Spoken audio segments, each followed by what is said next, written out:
Welcome back to Shit Creek Survivors. We believe one thing. We all have a Shit Creek story. It's that moment when life gets overwhelming, the current gets stronger, and you find yourself wondering how you're even going to make it through.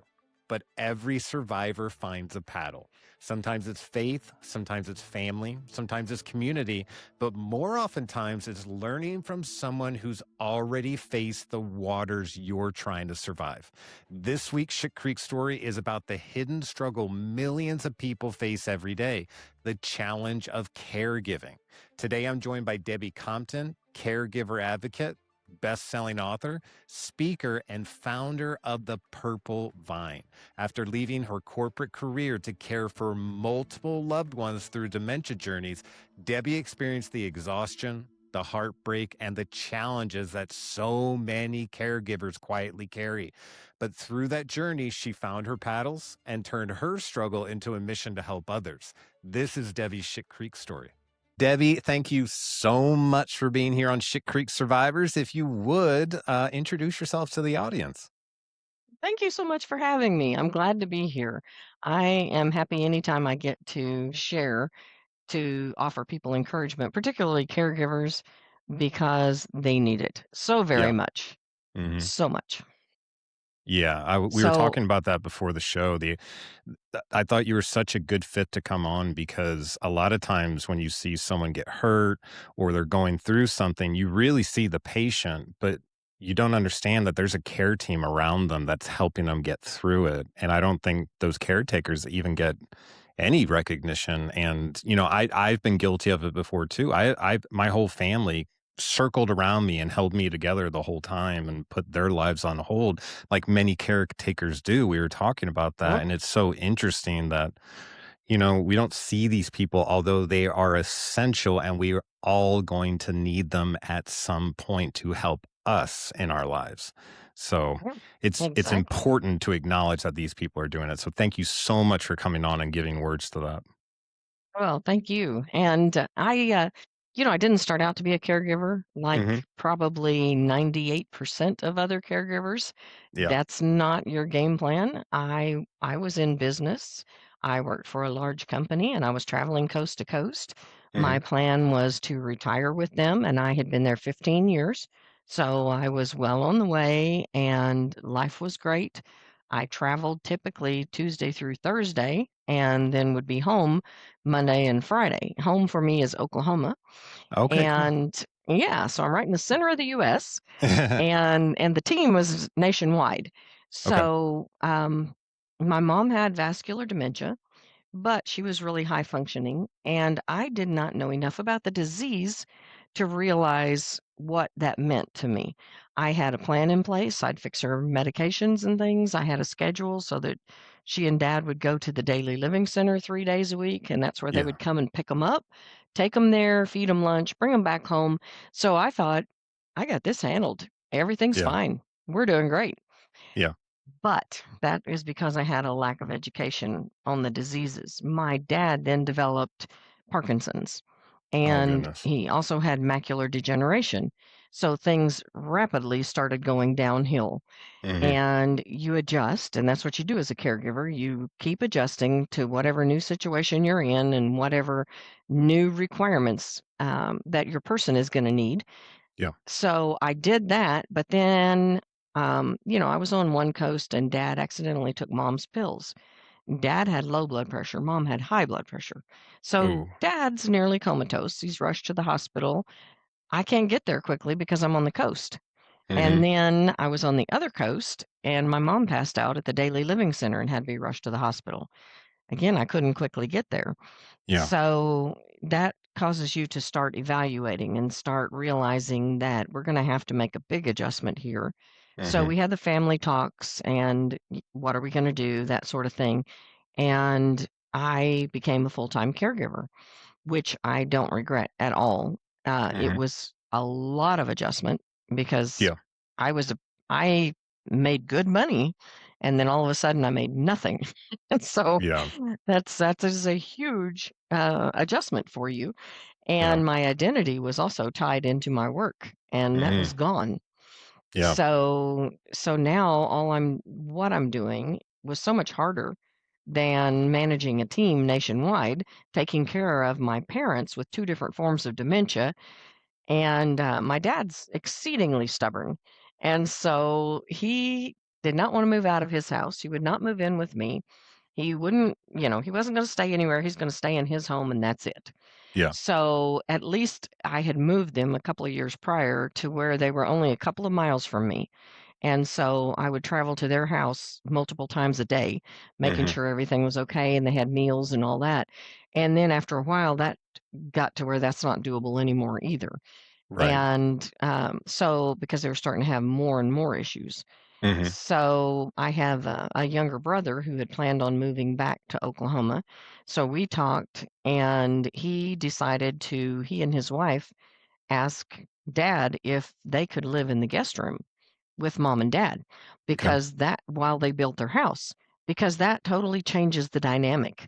Yeah. That's dad helping him. That's Yes. not Yeah. him helping dad. So it Yeah. spares dad's dignity, and it still helps him be the provider and the, family patriarch and all those things. Yeah. So my brother and sister-in-law moved into the guest room and just postponed building their house. And it was a great, tremendous blessing because they would take care of the night shift and I would take care of the day shift. Hmm. So that helped a lot because at the same time my mother-in-law started developing Alzheimer's.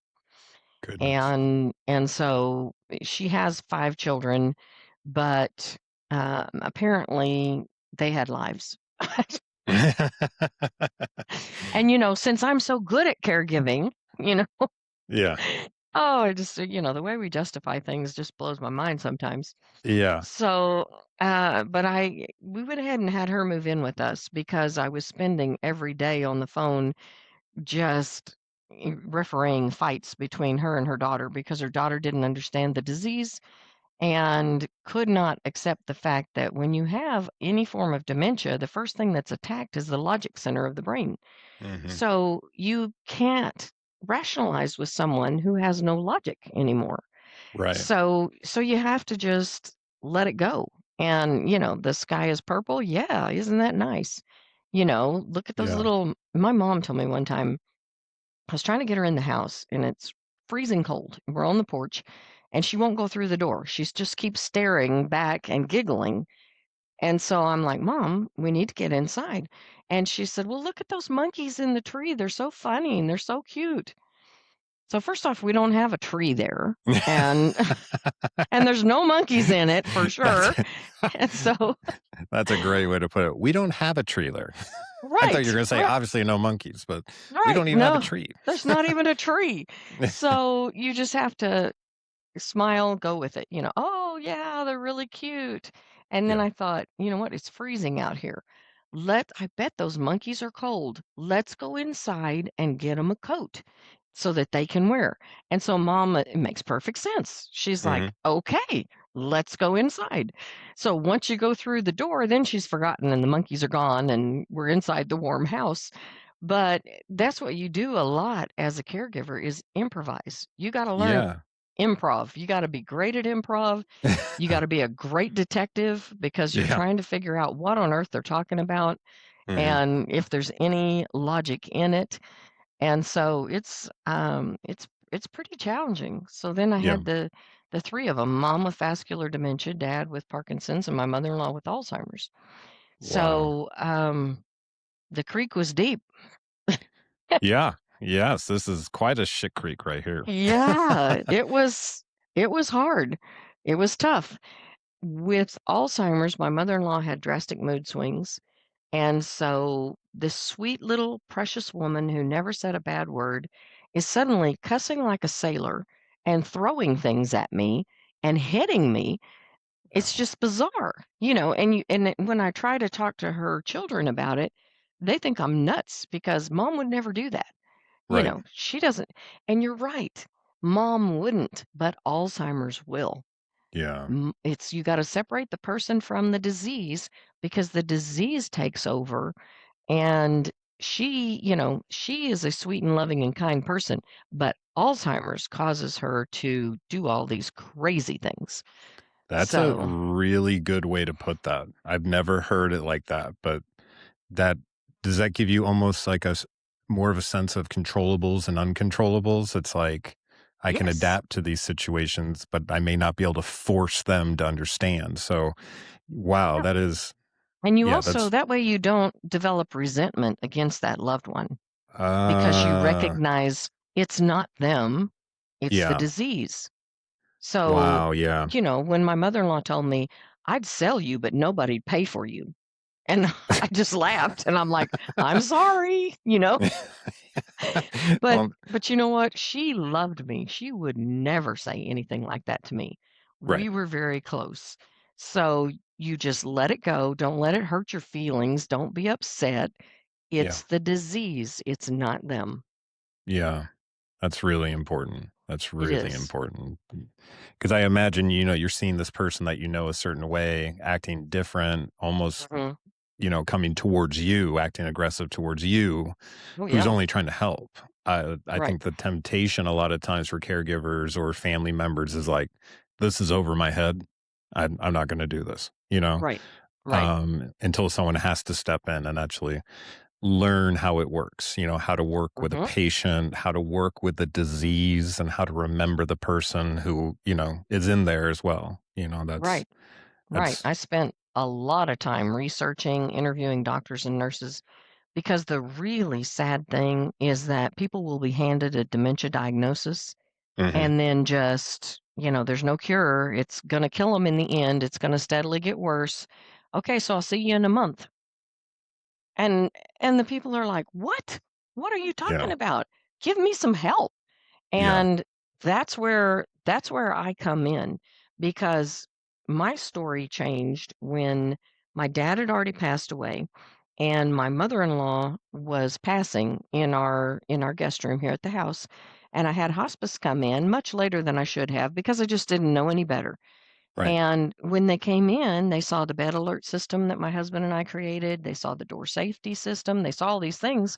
And the little hospice nurse said, "Where did you read about that stuff?" And I laughed. I'm like, "I didn't read about it anywhere. The stuff on the market did not work for us, so I made something that did."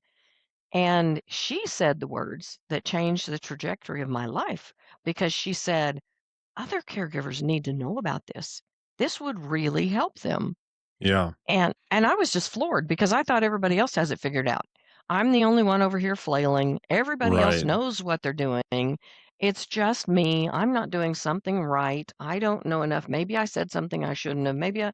And caregivers do that. They really beat themselves up hmm thinking that something they have done is what's causing these crazy reactions and things. And it's not. It's not right, you at all. It's the disease that's causing this. So education is so very important. But yeah, when she said that, and it just hit me, and I'm a Christian, and so I prayed about it, and I went to bed that night, and when I woke up the next morning, I knew, okay, this is why I went through this so that I can help other people. yeah, And so that's when I started writing my first book, which was Caregiving: How to Hold On While Letting Go. and that is a international bestseller, isn't it? Well, that one's not, That but one's not. Oh, it sorry. should have been, but I didn't know how to launch them then. It was my first one, and I Yeah, yeah. didn't I know mean, anything about it at all. I just made it and put it on Amazon and like, okay, hopefully it'll do well. yeah, So I didn't know. And again, it comes back to education and knowledge. You don't know what you don't know when you're right, starting. You don't yeah, even know what questions to ask. You don't know much of anything, but you need all this guidance and support. And so that's what I do for caregivers. And I'm very honest and open with, hey, I tried this. It did not work. It was right. not a good move. Don't do it. There's plenty of mistakes out there. Make your own. Don't make mine. That's funny. Yeah. Do you remember one mistake that maybe you could share that was like, oh, Oh, I thought that would go well, but that did not go well. oh my goodness. There's so many. I mean, I made tons of mistakes. I just, I'm, I just, you'll know. Anyway, sure. There's a lot. One, that was really funny, I decided because my mom and mother-in-law both hated going to the doctor. Yeah. And so part of this was genius, I think, because I told my mother-in-law that we were going to take mom to the doctor and just Uh-huh. pretend like it's for her so that mom would go along. So Uh-huh. she says, "Oh, okay, I can do that," because they were good friends. So then I go to my mom and I said, "Oh, we're gonna take Jean to the doctor, but she's really worried about it, so we're gonna act like it's for you, okay?" Okay. And she says, "Okay, sure. This is fine." So I'm like, "This is brilliant. I'm feeling so good about myself." Yeah. So I get them around, which is wonderful. Get them both in the car, which that's a whole story on that. But we finally get in the car and get them both in the car. And so then I'm trying to get into the doctor's office. Well, my mom is always looking down. So she's looking at every crack in the sidewalk and how interesting it is and the little shell over here, and she's walking so slow. And so I have to hang on to both of them because one will just take off, and Jean went through spurts of just boom, she's full on going out in the street really fast, and you gotta hang on to her to keep her Yeah. back, and mom, you gotta kinda drag her and Yeah. go, come on, let's go." So, it just was such a struggle, and we finally got there, and so they were both having blood drawn, and I took a picture of the 2 of them sitting there having blood drawn, and I said, "2 for 1 sale at the doctor's office." People were That like, "What, really? Oh gosh, that's great," and I was going, "No, it's just my weird sense of humor." I was yeah. excited. But, yeah, they were both mad at me when they found out that Oh, really? that it was for the other one. But it still, it worked. You And got there. Yeah. it got us there. Mhm. And so, and caregivers, I think the thing that we do a lot too is that we have such high expectations. And I know I did because I led this big team and I had very high standards Yeah. and I expected things to be done a certain way. And I had a full team of adults who knew what I expected and worked excellently, did a great job. And all of a sudden, I have 3 people who don't even have a logical brain, who couldn't care less what I want them to do, and Mhm. just just not gonna cooperate. And so it's like, oh my gosh, it's such a change. And well, one time I was trying to get my mother-in-law, I was trying to take her to the doctor. I had a friend taking care of mom. And so I put her in a wheelchair to keep control of her really more than anything else. And she wasn't steady at that point either. And so Got we it. had to take an elevator to go up to the doctor's office. And so we got up there just fine. But when we were getting ready to leave, the elevator doors open and she sticks both her feet out against the sides of the door and she goes, "I'm not going in there." And "Yes, you are. We have to go down. Yeah. You have to get in here." And she's just yelling, doctor's offices, not really loud places. They're very quiet. Right. So Right. so I realize, okay, I need to turn her backwards. So I pull her back and turn the wheelchair around, start backing up, and the doors close and the elevator's gone.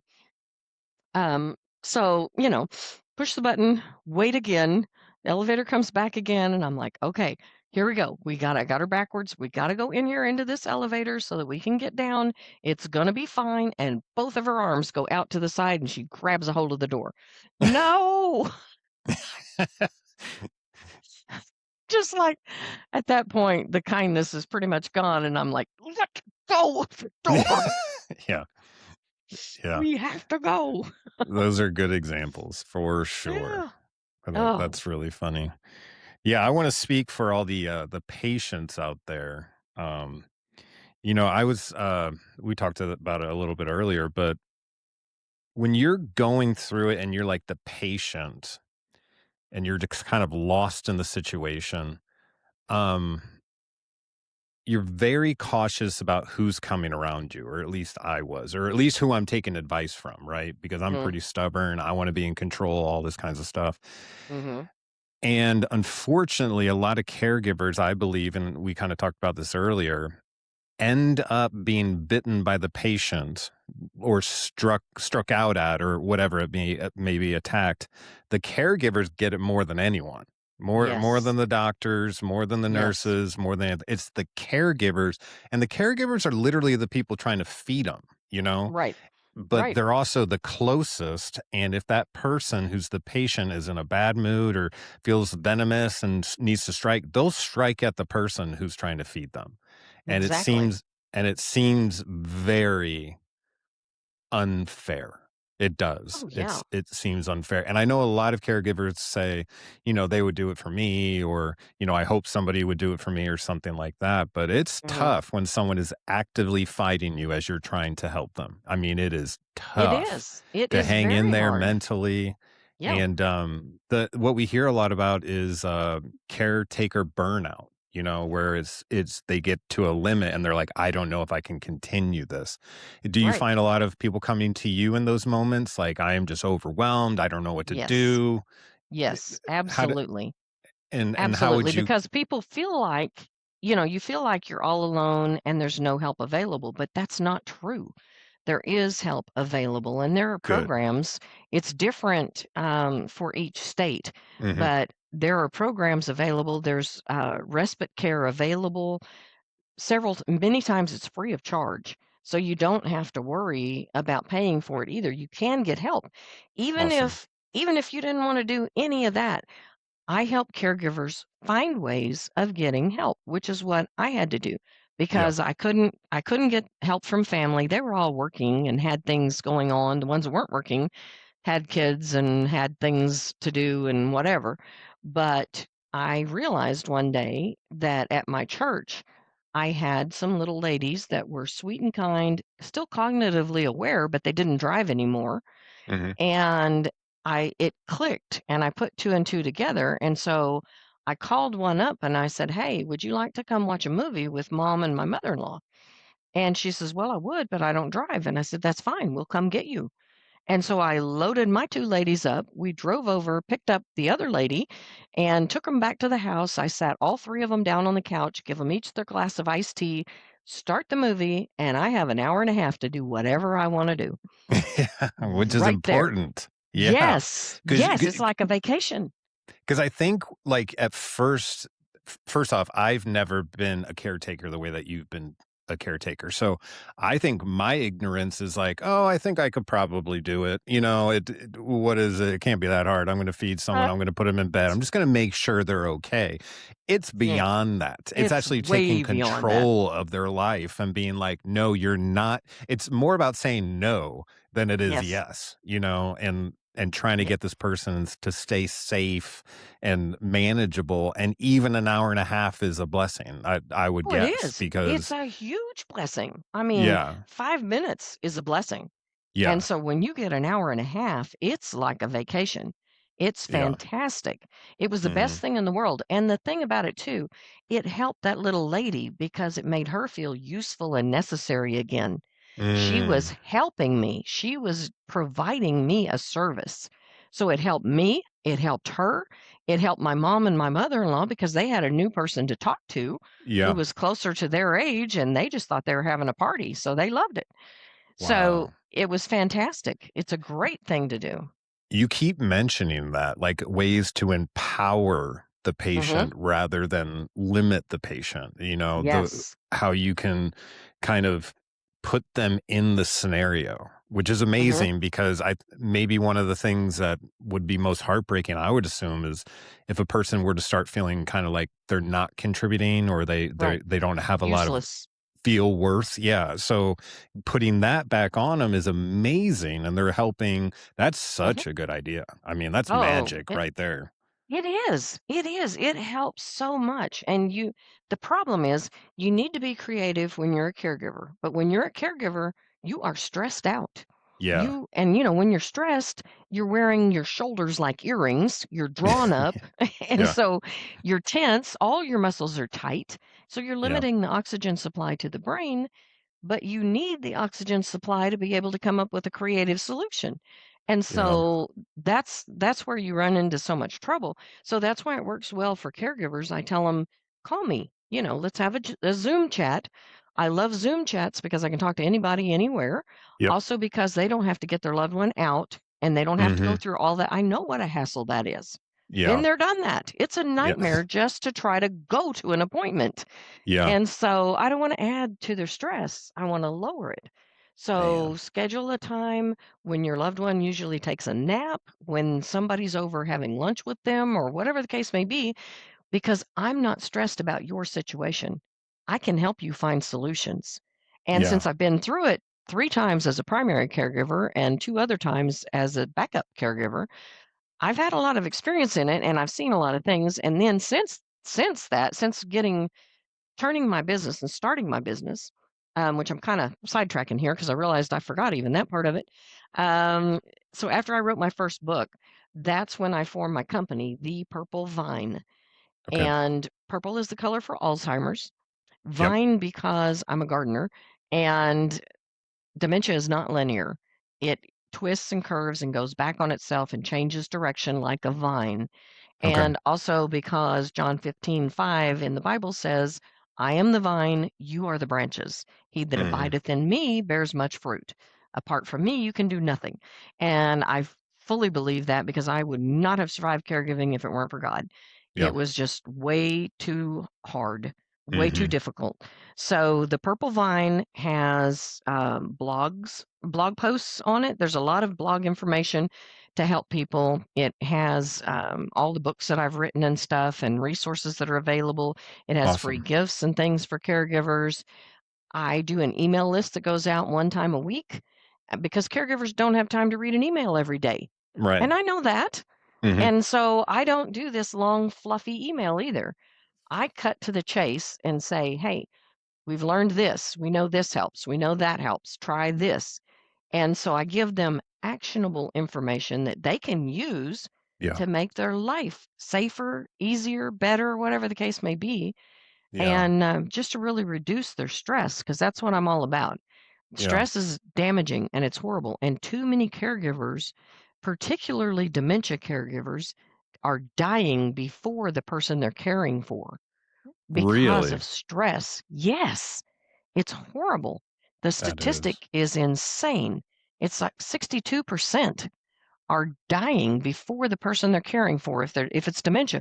Dementia is a particularly hard one because you have that slow and steady decline and you're losing that person, that relationship, the skill set, because it's not just memory, it's abilities Yeah. and it's dexterity and it's hearing and it's understanding and it's all the things. It's just you're watching that person slowly disappear right in front of your eyes. And then they forget who you are. Hmm. And it's hard. It's just such a hard thing. Yeah. So caregivers need support. It is not made to be a solo journey. You need to get support, and support is available. Hmm. Sometimes you just don't know where to look. So call me, I'll help you. Yeah. And all your information is going to be in the bio of the episode. So anyone listening or watching, make sure you reach out to Debbie because she is a great resource. And if this doesn't apply to you right now, keep it in mind because it will one day. It will. It It will. will one day. Someone in your Mhm. family, someone close to you is going to end up being in a situation where they need help and you may end up being the person who's close enough or has the ability in that moment in time to help, you know. It's not usually something you plan on. I think you mentioned that Right. earlier. I think you Right. said like 90% don't plan on it. And so Right. it seems like it must happen fast. It's a quick Yes. change and it's a total change. A It's not total just change that happens immediately, and yeah. the statistics for 2026 is that 1 in every 3 persons is a caregiver. Wow. Huge, because the baby boomers are aging. The Yeah. biggest risk factor for Alzheimer's is old age, and Mhm. we're living longer. And Yeah. so more caregivers are being created every single day. Yeah.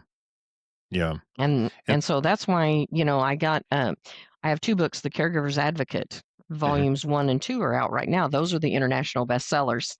Got it. Yay! I'm so proud and so Good excited job. about those. That's I awesome. gathered 21 individuals from 4 countries to write one chapter on something they wish they would have known at the beginning of the journey, of the caregiving journey. And so we hear from doctors, lawyers, elder law attorneys, financial experts, consultants, social workers, death doulas, family caregivers, wives taking care of husbands, parents taking care of children, all different situations. And it's not all just dementia. Dementia is my specialty, Okay. but the book is not. It's just caregivers. And, my goal was to hit number 1 in at least one category of the US. And Mhm. we hit number 1 in all 6 categories in the US, number 1 in Nice. Canada, number 1 in Australia, top 50 in the UK. So excited because people are hungry for this information. They need Yeah. it. Yeah. And it's not fluff, it's not theory, it's not the things I learned when I got my certifications. Right. It is, "This is what I learned in the trenches. Yeah. This is what will work for you. This Yeah, is what you need to actionable try." steps. Yeah, you said that Yes. earlier, actionable steps where you can Yeah. actually, instead of pondering on it, it's actually take this next step, which is Right. And important. not saying, "Think about what you might be able to do." No, "Try this." Boom. Mhm. Yeah, And the last chapter of the book is a resource chapter, nothing but resources available to caregivers. awesome. And, I had so many people saying, "Well, why didn't you write about this topic, and why didn't you write about that one?" And I was like, "Because it's one book. You can't put Yeah, everything in one book." right. So, quickly discovered we needed to do the volume 2, and Mhm. so we did that, covered all different topics in support of caregivers again, had 3 returning authors, and then gathered a bunch more from Wow. different countries again around the world, and it did the same thing. It just blew up, and number 1 Wow. in all 6 categories of the US, number 1 in the UK this time, number 1 in Canada, um, and so Amazon number 1 new release, and then it's won 2 international literary awards. Wow. So, pretty proud of Wow. that. I Yeah, bet. You should be. it's That's amazing, amazing. You and saw a need and you stepped into it. yes, and volume 3 will be released July 21st, 2026. Wow. All And I have a right. gentleman from Nigeria in that one, eh, Beautiful. because Yeah. it's so different there, It's so very it's different. Yeah, but it's also interesting to know that not only people in the US are going through it, but the whole world. You know, The we're whole all ending world. up in these pivotal moments in life where things shift, where Yes, what was the parent now needs the help of the child, and it's an awkward shift, you know what I mean? yes, It's weird when you see like when I saw my dad like old and like sick and unable to do a lot because he's the guy who saved me in every situation my whole life. right, So it's right. it's it's an odd thing, but Yeah, it's if hard to you meet, navigate yeah, role reversal, and exact, you change. You suddenly you go from being the child to being the parent. yeah, yeah. And it is amazing as that process happens, you can actually see how the parent begins to trust you more sometimes. Yes, I'm sure Right. there's scenarios where they're like, you're right, and it's just a Yeah. terrible scenario. But I watched in my dad, him listening to me more because he Mhm. trusted more that I was going to take care of him.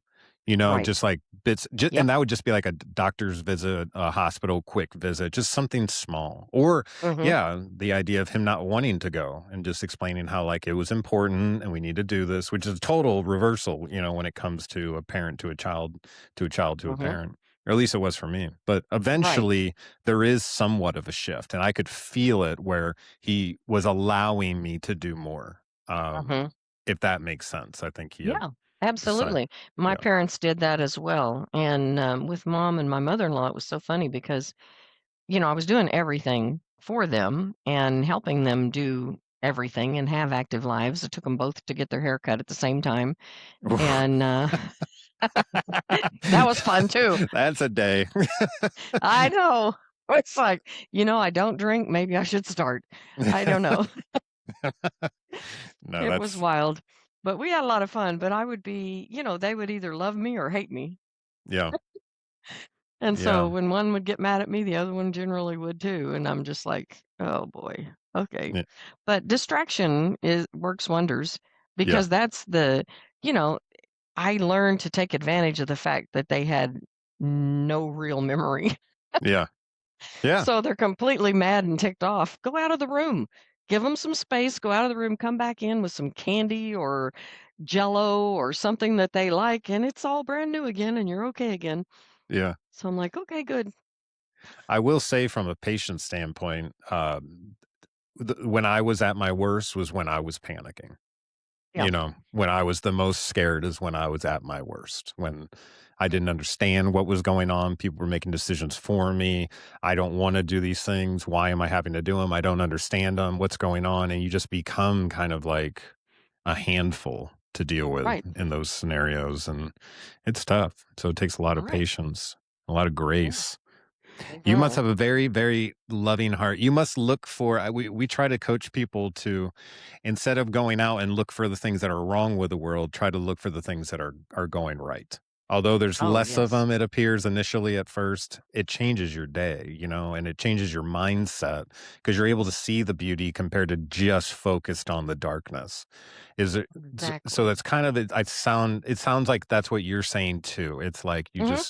just keep moving, appreciate the good times, push past I the bad do. times, and I do. And that's what I yeah, tell caregivers because when you feel like you're down and out, you can't go any further, you can't do any more. I've been there. I've yeah, done that. I mean, as a matter of fact, I did run away. I didn't know caregiver burnout was a thing, but I experienced it full on yeah, and couldn't get the help that I needed. Couldn't find, I told people I needed help. They didn't really hear me. I right, didn't make my case well enough, I guess, or something. They yeah, didn't realize how bad it was. yeah, And so I made a binder and listed all of her medications and times and the foods that she liked to eat and the movies she liked to watch and her favorite snacks and all that stuff. Put all the medical contact information and things in there. And then I created a schedule of she'll be at this house for 3 days and then you take her to that house for 3 days and then you take her to that house for 3 days. And I took her to the first house and dropped her off and went and got on a plane and went to North Carolina to visit my son. yeah. You're like, And "I'll I be was right gone. back." Yep. Yeah, I was like, "Y'all have fun. I'll be back in maybe in 10 yeah. days, maybe." And at that point, it probably seemed essential, like, you're, "I have to do this. This isn't," I did. it Yeah. wasn't just like, "Oh, maybe today I'll go somewhere." It was like, No. "Oh my," I like, felt like I was gonna die if I didn't yeah, get away.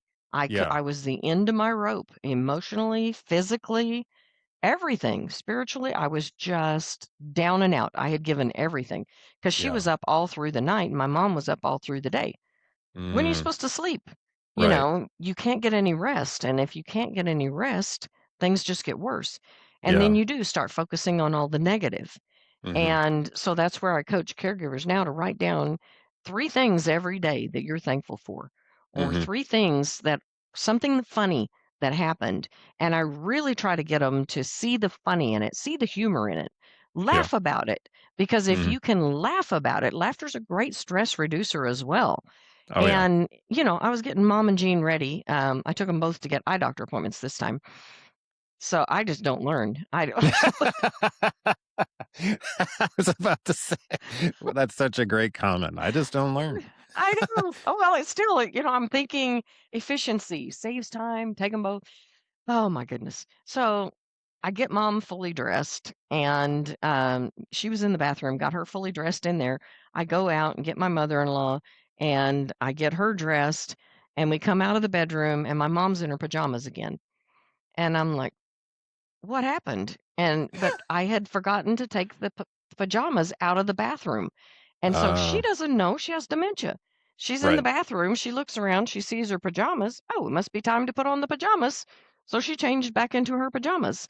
And right. I'm like, ah, and so you got to back up from that in a moment and go, you know what? This would be funny if it was happening to somebody else. Yeah, So that's the key. yeah. It's not me. Learn to laugh about it. Laugh about it Mhm. because it's really funny. It would make a great movie because it was Yeah, just so ridiculous. I wound yeah. up having them both in the living room and dressing both of them in the living room and making them sit on the couch and don't go anywhere so I could get them both dressed.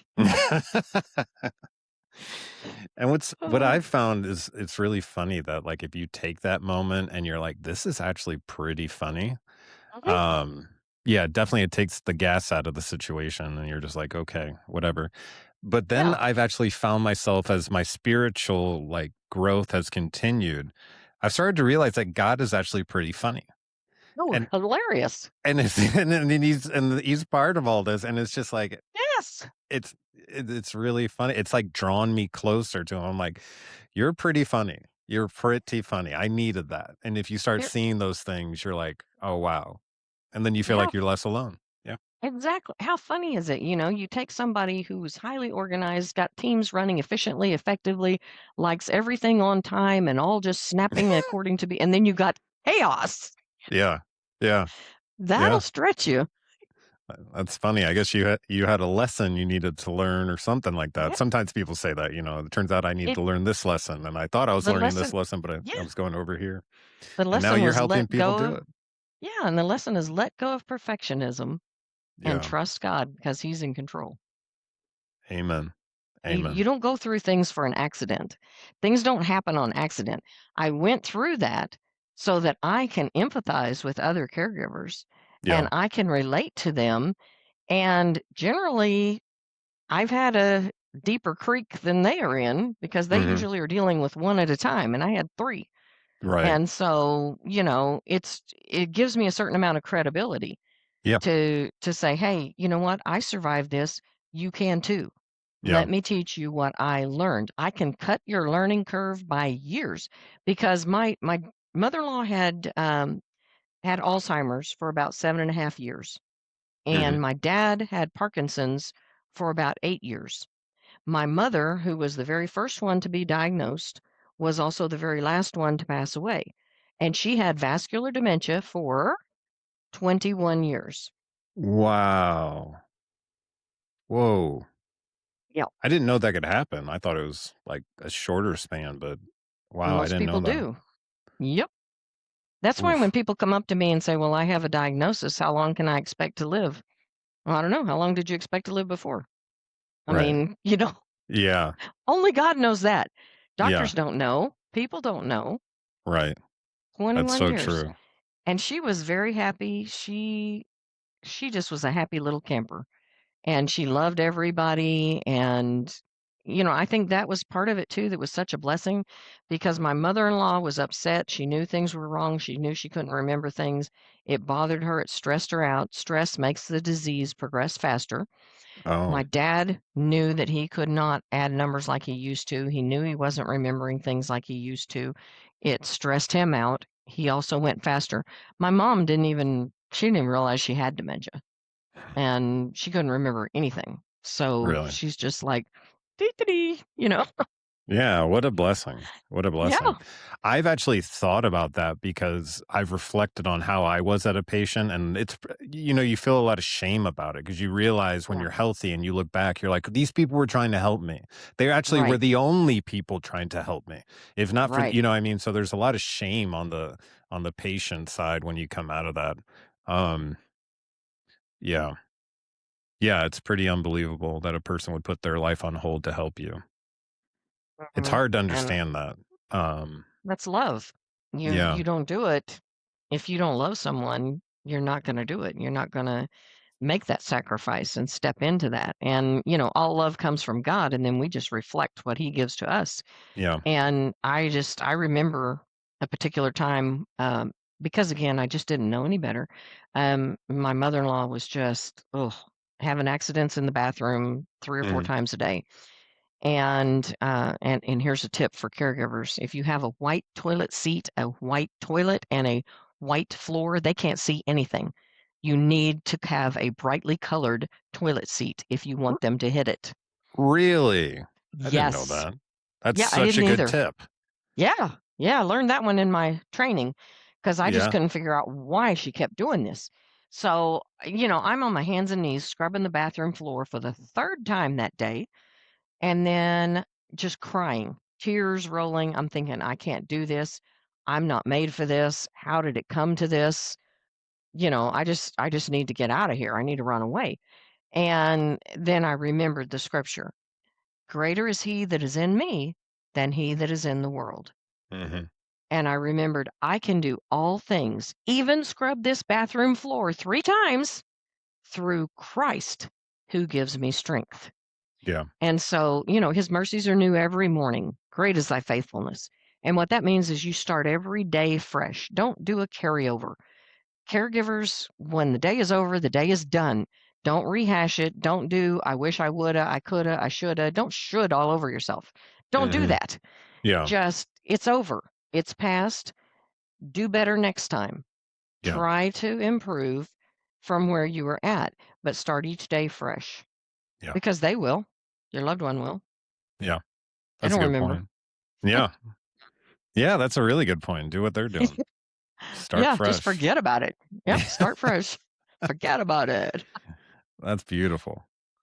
Man, Hmm. it takes a lot of strength, takes a lot of courage, Yeah. and it's not recognized nearly enough, but caretakers are basically what gets us through our worst moments. I mean, if Yes.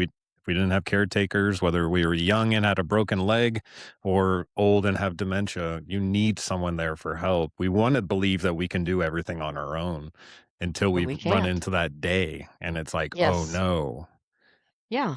We shoot. were made we were made to live in community, and Yeah, we were made to take care of each other, and that's why we have the family to take care of each other, and family doesn't have to be blood, it can be chosen family right. to Absolutely. take Yeah, care.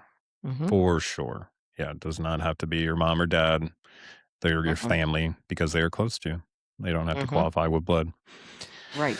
Debbie, you have given us so much good information. I feel like I would be a better caretaker just walking away from the convo, honestly. And it makes a lot of sense. And there's a lot of fear, I know too. You know, you want to be a good caretaker. You don't want to be a bad caretaker. You want to do the right thing. But then at the same Well, time, you know, you feel like literally said you felt like you were dying because there's so much mhm. responsibility on you to take care of these people. And, you know, it's just like constantly pouring and not being refilled. So, you know, you got to that point, and I'm so glad you were able to get through it and kind of get back to it, and that you can speak to people about it.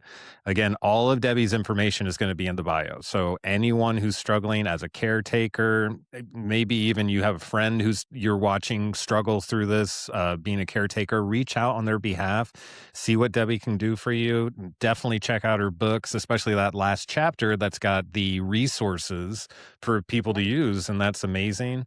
And besides that, Debbie, thank you so much for coming on Shit Creek Survivors and sharing all this great info with us. I think it's really valuable. Thank you for your vulnerability and willing to share what happened through your life so that other people could benefit from it. It makes a huge difference. Thank you so Thank much. you. Thank you, I appreciate that. Thank you so much. Thank you for joining us for another episode of Shit Creek Survivors. Remember, we all have a Shit Creek story. Whether you're in the middle of your creek or you've just made it through or you're helping someone else get through theirs, you are not alone. If this episode encouraged you, please subscribe, share it with someone who needs to hear it, and leave a comment. Until next time, keep paddling.